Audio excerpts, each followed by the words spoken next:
एजुकल era में आप सभी का स्वागत है। 12th वाणिज्य कॉमर्स सब्जेक्ट हमारा है अकाउंटेंसी लेखा शास्त्र, और चैप्टर अभी हमारा जो चल रहा है chapter 2 accounting for partnership fundamentals, साझेदारी लेखे आधारभूत सिद्धांत। सिलेबस बुक आपकी एनसीईआरटी की बुक पार्ट 1 अलाभकारी संस्थाएं एवं साझेदारी लेखे, पेज नंबर 106, क्वेश्चन नंबर 2। पिछली वीडियो में जो भाग 2 यानी पार्ट 2 का वीडियो था, उस वीडियो में हमने क्वेश्चन नंबर 1 जो प्रैक्टिकल क्वेश्चन नंबर 1 को हमने उस वीडियो में बनाकर देखा। आज हम इस वीडियो में क्वेश्चन नंबर 2 पेज नंबर 106 इसको इस वीडियो में बनाएंगे। तो ये पार्टनरशिप फंडामेंटल्स पर ये पार्ट नंबर 3 यानी तीसरा भाग है। तो आइए हम अब इस सवाल को देखते हैं, फिर उसके बाद इसको हल करेंगे। तो सवाल देखिएगा, अनुभा एवं काजल एक फर्म में 2:1 के अनुपात में लाभ हानि विभाजन के साझेदार हैं। दो साझेदार बता रहा है, अनुभा और काजल। अनुपात उनका बता रहा है 2:1 का। लाभ हानि को वो जितना भी लाभ होगा उसका 2 हिस्सा अनुभा ले जाएगी, 1 हिस्सा काजल ले जाएगी। 2:1 के अनुपात में लाभ हानि विभाजन के साझेदार हैं। उनकी पूंजी क्रमशः 90,000 तथा 60,000। पूंजी उनकी बता रहा है अनुभा का 90,000 और 60,000 काजल का। वर्ष के दौरान लाभ 45,000 रुपये है। उस वर्ष लाभ बता रहा है कितना, 45,000, 45,000 रुपये। साझेदारी विलेख के अनुसार दोनों साझेदार वेतन के लिए अनुमत हैं। इन्होंने जो संलेख बनाया है, पार्टनरशिप डीड बनाया है, साझेदारी संलेख जो बनाया है उसके अनुसार इन्होंने ये समझौता किया है। किसके लिए समझौता किया है? उन्होंने वेतन के लिए समझौता किया है। वेतन के लिए अनुमत हैं, जिसमें अनुभा 700 रुपये प्रति माह, अनुभा कितना वेतन दिया जाएगा, 700 रुपये प्रति माह, तथा काजल को 500 रुपये प्राप्त होते हैं। मतलब इसका भी जो है 500 रुपये प्रति माह का ही है। प्रति माह अनुभा 700 रुपये, हर महीने 700 रुपये उसको वेतन दिया जाएगा, और काजल को भी 500 रुपये हर महीने वेतन दिया जाएगा। दोनों ने समझौता किया है। उसके बाद आगे बताता है, वर्ष की समाप्ति पर आहरण, इन दोनों ने आहरण किया है। अनुभा का बता रहा है 8,500 रुपये। इसने वर्ष भर में 8,500 रुपये निकाला आहरण के रूप में, तथा काजल ने 6,500 रुपये। वर्ष की समाप्ति पर आहरण अनुभा 8,500 रुपये तथा काजल 6,500 रुपये थे। आहरणों पर 5% की दर से ब्याज प्रभावित होता है।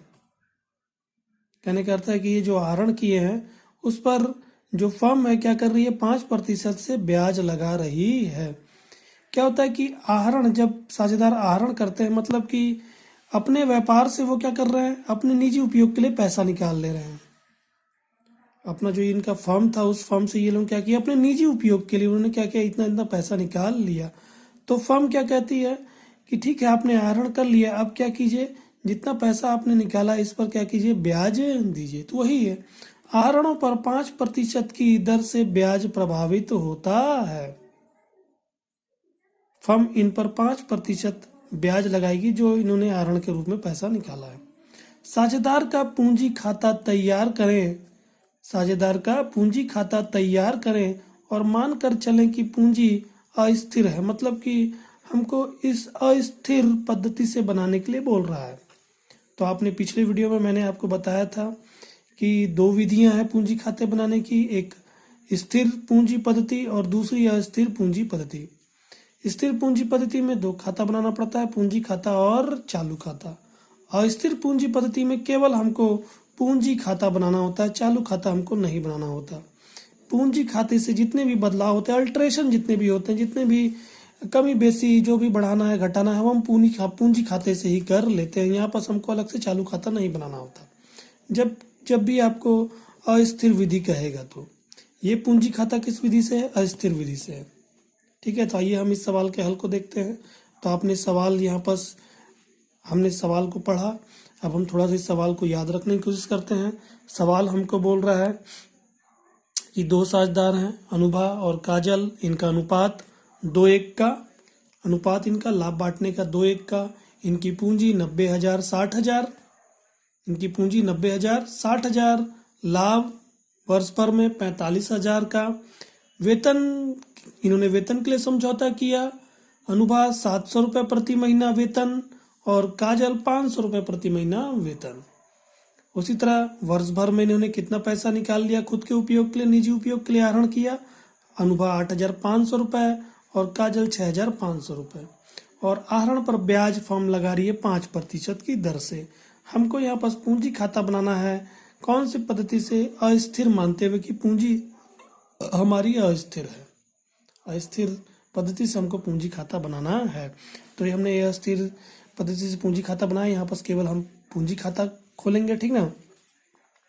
अब देखेंगे पूंजी खाता का फॉर्मेट कैसा था। पूंजी खाते में हम पूंजी लिखते हैं, शुरू में जो पूंजी रहती है उस पूंजी को बताते हैं कि पूंजी 90,000 60,000 है साल के शुरू में।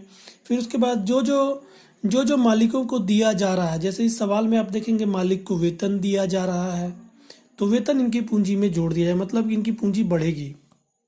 इनको कैश के रूप में देखकर हम क्या करेंगे, इनकी पूंजी को बढ़ा देंगे। तो पूंजी बढ़ेगी तो क्रेडिट साइड, क्योंकि पूंजी बनती है क्रेडिट होकर।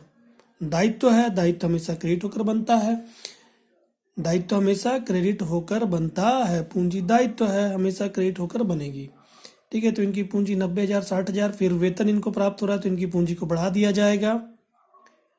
ठीक है, और आहरण कर रहे हैं तो आहरण, क्योंकि इन लोग क्या कर रहे हैं कि निजी प्रयोग के लिए, अपने खुद के प्रयोग के लिए क्या किया, इन्होंने आहरण कर लिया। तो जैसे ही ये लोग आहरण करेंगे तो उतना पैसा ये निकाल लेंगे, तो क्या होगा, इनकी पूंजी उतने से कम हो जाएगी। देखेंगे आप, पूंजी क्रेडिट होकर बनती है, डेबिट होकर समाप्त हो जाएगी। तो आहरण को हमको डेबिट करना होगा, तो हम आहरण पूंजी खाते के डेबिट साइड, मतलब पूंजी को कम करेगी ये, तो डेबिट साइड में कर देंगे। और उसी तरह आहरण पर ब्याज की भी बात कर रहा है, तो आहरण पर ब्याज क्या होगा कि इनके ऊपर लगाया जाएगा कि आपने इतना पैसा निकाल लिया, ठीक है, इतना पैसा निकाला, आप क्या कीजिए, इस पर आप ब्याज भी दीजिए। तो यहाँ पर ये लोग कैश के रूप में न देकर रोकड़ के रूप में न प्राप्त करके कंपनी क्या करेगी, इनके पूंजी खाते को ही कम कर देगी। यानी जितना इनका आहरण पर ब्याज बन रहा है वो कैलकुलेशन करेगी और इनके पूंजी खाते को ही कम कर दें। देखेंगे आप, यहाँ पर आहरण पर ब्याज को भी मैंने डेबिट किया हुआ, क्यों किया हुआ, क्योंकि हम यहाँ पर उनसे रोकड़ ना प्राप्त करके उनके पूंजी खाते से ही एडजस्ट हम करेंगे। सभी चीज पूंजी खाते से एडजस्ट होगी, पैसा यहाँ नहीं प्राप्त करेंगे। ठीक है, ठीक ना। तो अब हम आइए सवाल को हल करते हैं। तो आप देखेंगे इस सवाल में आपको क्या बताया है, यहाँ पर लाभ के बारे में बता रहा है। क्यों बता रहा है, क्योंकि हमको यहाँ पर बनाना है एक रफ में, क्योंकि सवाल हमको केवल पूंजी खाता बनाने बोला, तो रफ में हमको एक क्या बनाना पड़ेगा, लाभ हानि विनियोग खाता बनाना पड़ेगा। क्योंकि यहाँ पर लाभ दिया हुआ है, अब लाभ का बंटवारा होगा तो हमको पहले लाभ का बंटवारा कहाँ से करेंगे, ये विनियोग खाते से ही हम बंटवारा करेंगे। और जो जो इनको प्राप्त हो जाएगा वो इनके पूंजी में भी जोड़ते जाएंगे, जो प्राप्त होगा पूंजी में जोड़ेंगे और जो भी इनसे लेना होगा पूंजी से घटाते जाएंगे। ठीक है, तो आप देखिएगा सवाल को थोड़ा सा ध्यान दीजिएगा। सवाल ने कहा 45,000 का लाभ, ठीक है, 45,000 का लाभ। तो क्या करना होगा, इस लाभ को कहाँ लिखना होगा, लाभ हानि विनियोग खाते के क्रेडिट साइड में। लाभ हानि विनियोग खाते के क्रेडिट साइड में हमको लिखना होगा लाभ हानि विवरण खाता। मतलब कि ये हमको लाभ हुआ साल भर में, ये हमको 45,000 का लाभ हुआ, हमने लाभ हानि विवरण खाते से उठाकर यहाँ पास हम ले आए। जब आप देखेंगे, जब हम बनाते हैं व्यापार एवं लाभ हानि खाता, या हम बोले लाभ हानि विवरण खाता, जब हम बनाते हैं तो इससे क्या निकलता है, इससे प्राप्त होता है,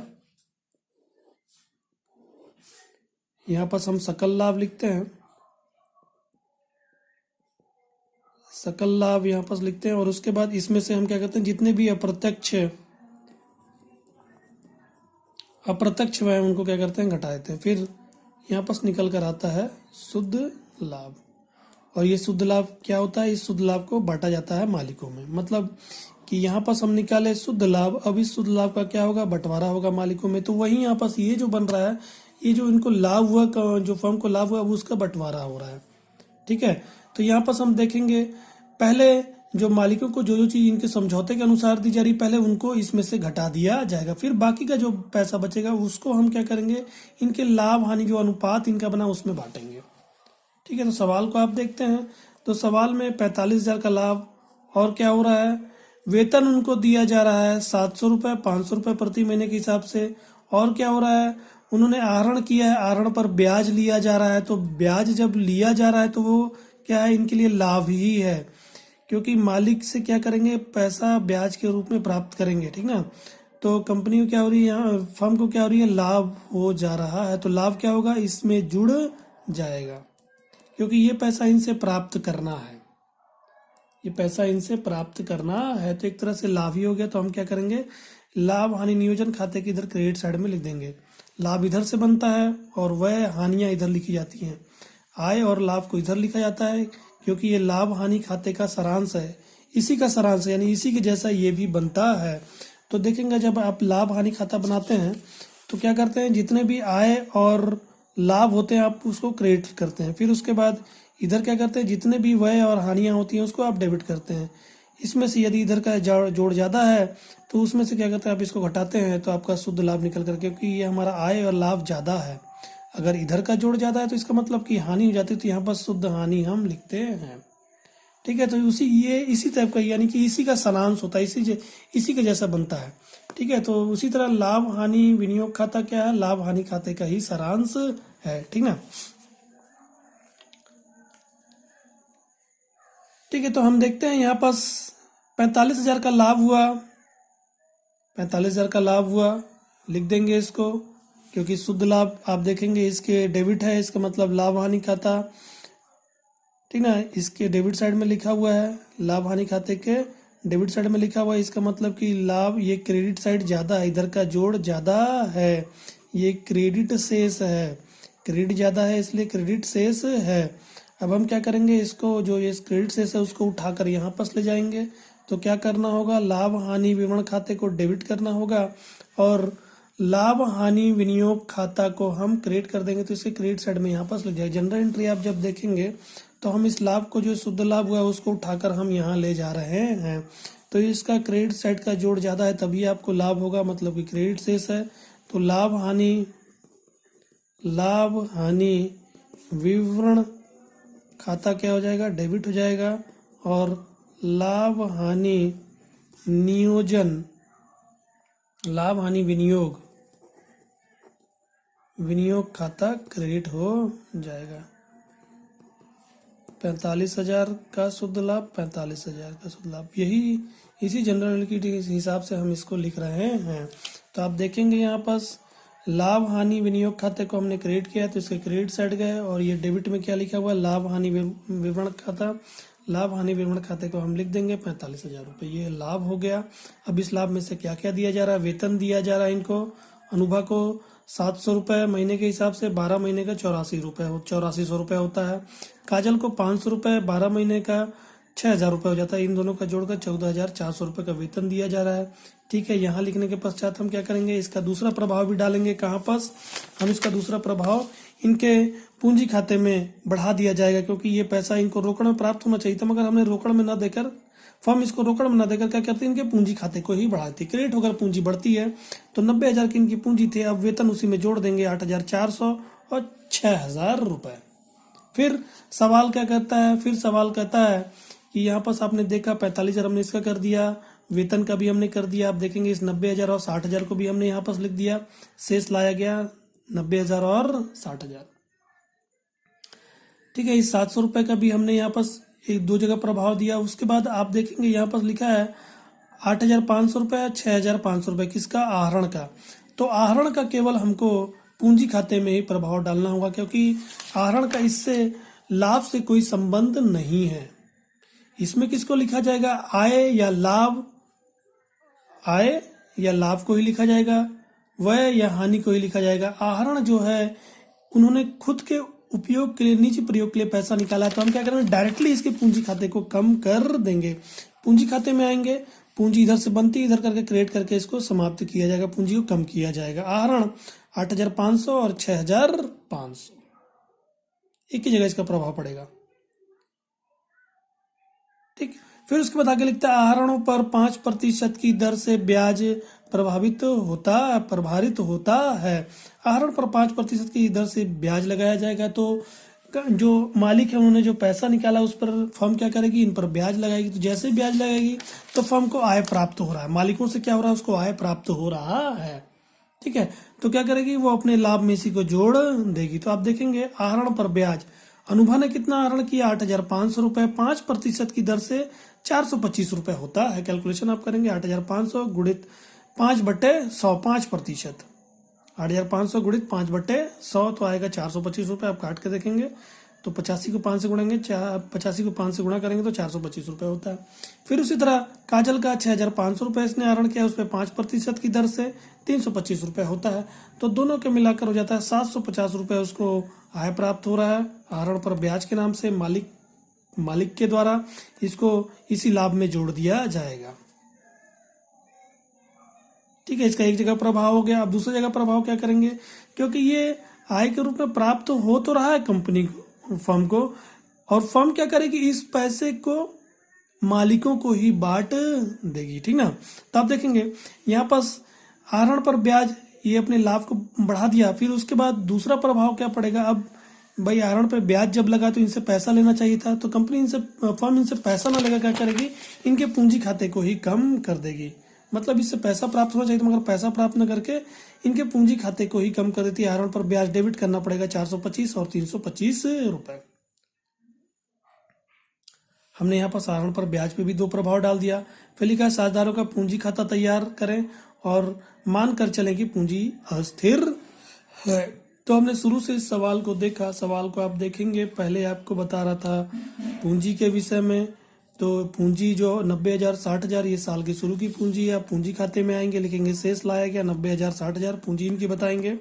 फिर आपको सवाल में बता रहा था 45,000 रुपए लाभ, किस लिए बता रहा है, बंटवारा करना है, तो आप नियोजन खाता बनाएंगे, वहां पर बताएंगे 45,000 रुपए का लाभ।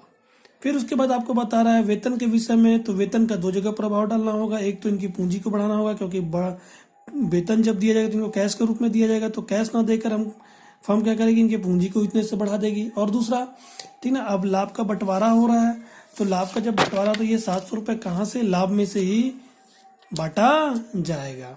ठीक है, तो हमको जो विनियोग खाता बना रहे हैं उसके क्रेडिट साइड, डेबिट साइड में हमको इसको लिखना पड़ेगा। वेतन अनुभा का 8,400, काजल का 6,000 रुपए, दोनों का मिलाकर 14,400 रुपए हो जाता है।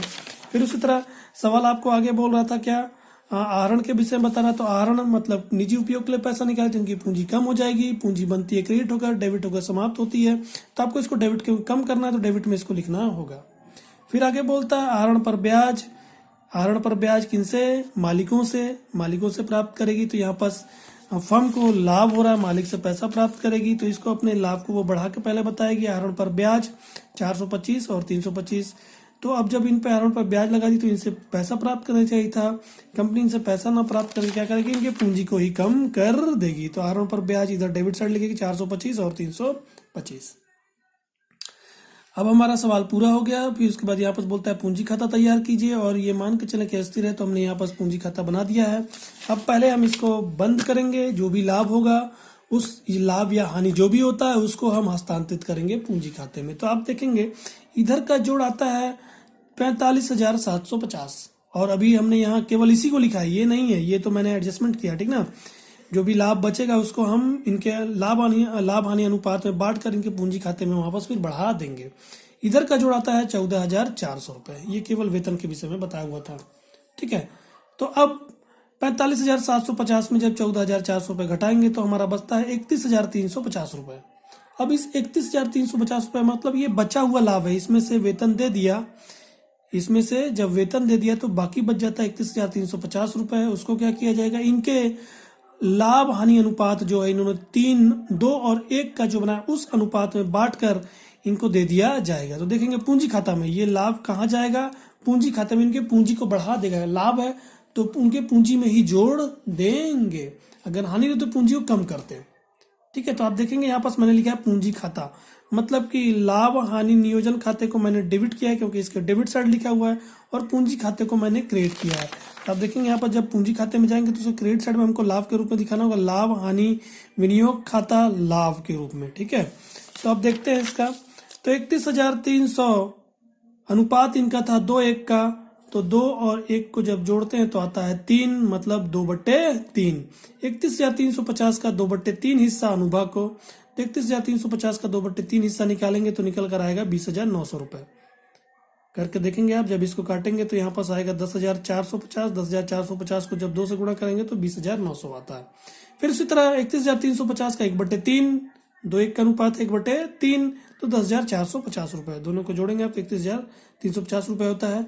ये हमारा पूरा कंप्लीट हो जाता है लाभ हानि विनियोग खाता। अब इसको, ये जो लाभ हुआ था इसको उठाकर हम पूंजी खाते में ले जाते हैं। तो यहाँ पर इसका दूसरा प्रभाव पूंजी खाते में ले जाएंगे, पूंजी को बढ़ाएगा ये, क्योंकि लाभ है मालिकों को मिलता है तो इनकी पूंजी बढ़ जाएगी। लाभ हानि विनियोग खाता यहाँ पर लिखेंगे, लाभ 20,900 रुपए, 10,450 रुपए। इधर का पूरा हमने लिख दिया, इधर का भी पूरा लिख दिया। ये हमारा नहीं है, ये बैलेंसिंग है, ठीक ना, ये बैलेंसिंग है। अभी हम इसको जोड़ते हैं तो 90,000, 98,400, उसमें आप 20,900 जोड़ेंगे तो 1,19,300 रुपए आता है इसका इधर का पूरा जोड़। इधर का जब जोड़ते हैं तो आता है 8,925 रुपए। जब आप 1,19,300 में आप घटाएंगे 8,925 रुपए तो आपका बचता है शेष 1,10,375 रुपए। 1,10,375 रुपए इनकी बची हुई पूंजी है। शेष पूंजी यहाँ पर लिखेंगे, शेष ले जाया गया। ठीक है, इनकी पूंजी इधर का क्रेडिट साइड इतना जोड़ा था, डेबिट साइड का इतना जोड़ था, इसमें से जब इधर का जोड़ ज्यादा है, इसमें से जब इन दोनों को घटाएंगे आप तो 1,10,375 रुपए की इनकी पूंजी शेष बच जाती है। शेष हम लिखेंगे, शेष ले जाया गया 1,10,375 रुपए। जब इसको पूरा जोड़ेंगे तो 1,19,300 रुपए हो जाएगा। फिर इसी तरह इसका 66 और 10,450 आप जोड़ेंगे तो 76,450 रुपए होता है। उसमें से आप 6,000, इधर का जोड़ आपका 6,825 रुपए होता है। 76,450 में जब आप 6,825 रुपए घटाएंगे तो आपका 69,625 रुपए इसका शेष बच जाता है। यही अंतिम पूंजी इनकी शेष ले जाया गया 1,10,375 और 69,625 रुपए। ये हमारा सवाल यहाँ पास पूरा कंप्लीट हो जाता है। इस सवाल में हमको पूंजी खाता बनाने के बोला था अस्थिर विधि से, हमने देखा यहाँ पास पूंजी खाता हमने बनाया। ये अस्थिर विधि आप देखेंगे जितने भी बदलाव हो रहे हैं वो पूंजी खाते से ही हो रहे हैं। जब भी आपको अस्थिर विधि बोलेगा तो आपको केवल एक पूंजी खाता बनाना होगा। यहाँ पास हमको पूंजी खाता बनाने बोला था तो ये हमारा मेन है, और ये हमने जो बनाया वो हमारा रफ वर्क है, क्योंकि हम इसके माध्यम से हमको पता चला है कि लाभ कितना हो, कितना शेष बच जा रहा है लाभ, और उनको अनुपात में क्या बटेगा। तो इसके अनुसार हम इसको रफ में बनाएंगे और रफ के अनुसार बनाकर फिर इसको हम हल करेंगे।